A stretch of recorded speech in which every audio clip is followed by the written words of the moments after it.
Hi. I just flew in from Cleveland and sorry, what? How do you feel about sharing?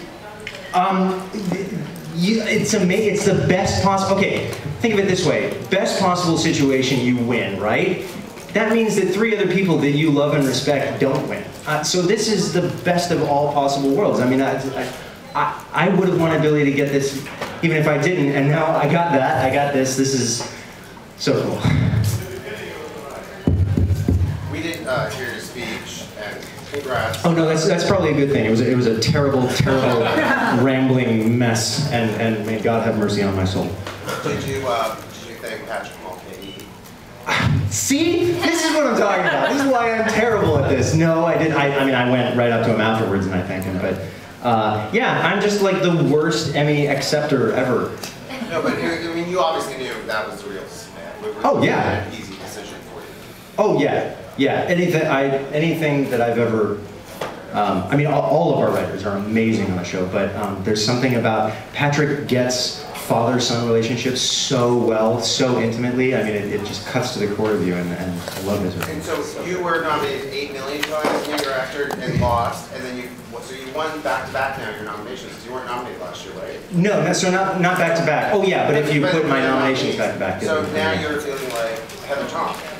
I will never feel like Heather Tom. That woman is superhuman. Oh, is this her right now? Can we watch? Yeah. Is that okay, or am I being a dick?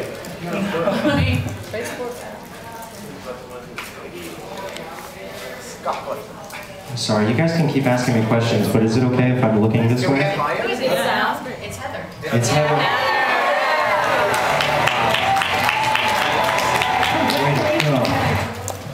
Oh God, this is a good day. Okay. Sorry.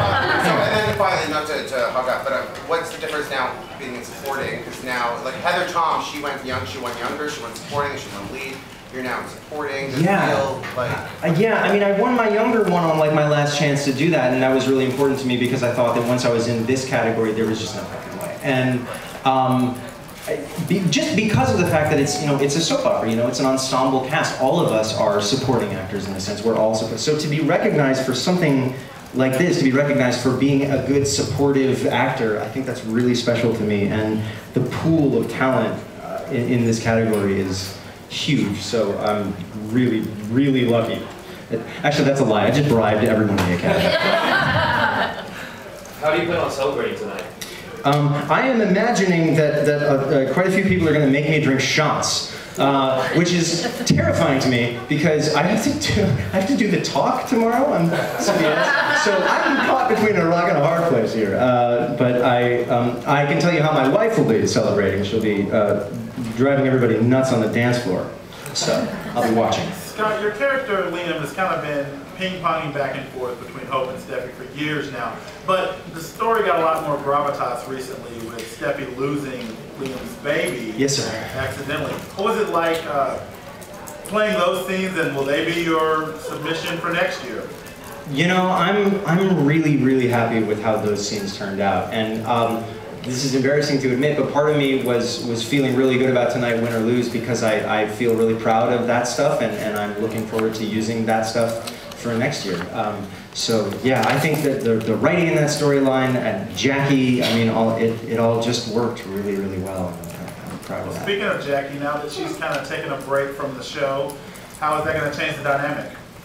Wouldn't you like to know? It is going to change the dynamic in a very significant way.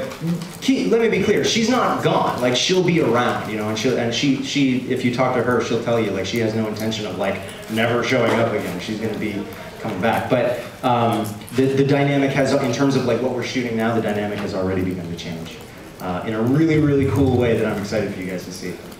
You were on One Life to Live. Have you seen the reboot? Are you happy that they? No, I haven't gotten a chance to see it on Hulu yet. But that's it. This is a really, really big deal because this could very well be the future of television. I don't know if in a decade there's going to be like cable and TVs, if it's going to be like immediate access like this. So I think this is a really important experiment, and I feel like a dick for not tuning in to come to think of it. But yeah, I'm really excited about And that. who does Don Diamond have to sleep with to get nominated? Right? It is unbelievable to me. The guy is, I mean, he makes every single scene better. Every scene. And there she is. Yeah, it's amazing to me that he hasn't been nominated. I'm writing a strongly worded letter to Nattis, but not too strongly. Like to be interviewed on the stage. Well, it's a double-edged sword because I couldn't think at all, period. And so I was still, it's kind of been like go, go, go since I haven't really had like that moment to like, how do I feel about this and like, what are my thoughts? And it was really, really fun to be able to do that, and it was really fun to be able to do that with Billy too. That was the coolest thing about it. Do you feel like Billy had an unfair advantage because they announced him right away, both of you at the same time? Usually when there's a tie, they wait until one person. Yeah, see, that's what I thought was going to happen. Think of his acceptance speech, like 2 or 3 minutes while you were battling, and not thanking Patrick Mulcahy, but do you feel like he had an unfair advantage? Well, I feel like in my egomania, disadvantaged him because I didn't give him that. I think I ended up. I didn't understand that time period was for both of us to share, and so I just assumed that they hadn't called the second name yet because I didn't hear it. Right. I didn't know. I thought that they had only called one name, and then when I was done, they were going to call. But then I looked over when I was done, and he was standing there, and time was up. So I think I robbed him of the chance to thank everybody that he wanted to thank, and I'm like, that's been the #1 thought on my mind, is like really, really regretting that. When you were at General Hospital, you worked with John Ingle, and he passed away. How did you find out, and how did he impact your life and your career? I got an email from somebody at General Hospital. That was how I found out. John Ingle, I never had a grandfather, period. John Ingle was the closest thing to a grandfather I've ever had in my life, and my biggest regret is not having stayed not having stayed in touch with him since I left General Hospital, and yeah, I miss him like you wouldn't believe. What words of congratulations do you think your TV dad dollar bill would give to you at this moment? Sorry, what was the question? How do you think your TV dad dollar bill would react to you when he was Emmy? Well, I didn't know that he was going to be presenting that category, and so when I saw him on stage, I thought, oh my God, God, that would be so cool. And it was so cool. I mean, I think the first thing I did was like just run up and give him a hug because, he's responsible for this. I mean, I wouldn't have this thing if it weren't for him. So, I mean, and Patrick Mulcahy and a whole lot of people, but these things certainly aren't one in a void. And where are these 2 Emmys going? Around your neck? My other one is on a bookshelf, so I guess bookends? Hold a bunch of shit up?